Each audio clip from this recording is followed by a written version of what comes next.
No tak v období totality vieme dobre, že ľudia na tých dedinách, zvlášť v takých chudobnejších farnostiach, totiž Trnava mala farnosti až takmer pri Lučenci.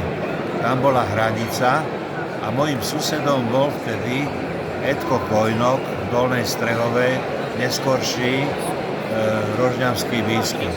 Takže sme tak veľmi spolupracovali. On ma nahováral, keď videl, že mám bicie a mám bas-gitaru, mám zosilovače. Takže aby sme niečo nacvičili s tými mladými. No tak toto sa nám dostalo do rúk aj jednak aj LP platňa, teda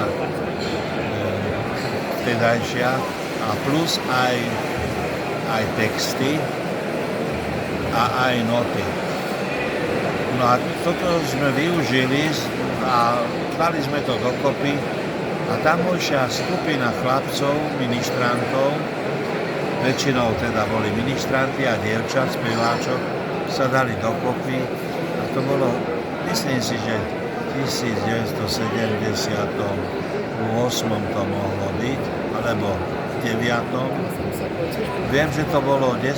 výročie od vstupu týchto varšavských zmluvy vojsk do Československa. No, tak sa nám to podarilo dať dokopy, ľudia boli nadšení, to je zaujímavé, že ich to vôbec nepohoršilo.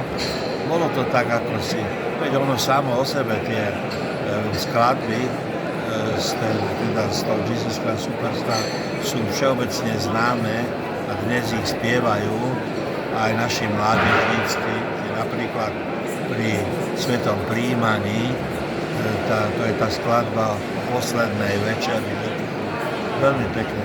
No tak tam sme to teda prezentovali, no a došlo to až tak ďaleko, že začali tam chodiť autobusy z okolitých dedín. Ja neviem, Olovári, potom tam bola tá Dolná Strehová, no a tak mnohé iné obce, a sa im to veľmi páčilo, no lenže samozrejme vtedajším eštebákom sa to nepáčilo, tak došli ma vyšetrovať, čo sme to robili, ako sme to robili, dozvedeli sa, mali tam nasadených ľudí, tak to zapísali, že prvýkrát v Československej socialistickej republike odohrali alebo zahrali Jesus Christ Superstar v Ušinciach.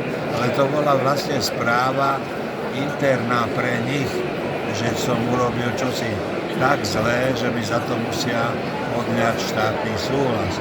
No a zrazu som to aj ja našiel ako takmer takú pochvalu, že niečomu takému došlo. Tak sám sa tomu smejem, že tá história čo robí, že po určitom čase sa veci, ktoré sú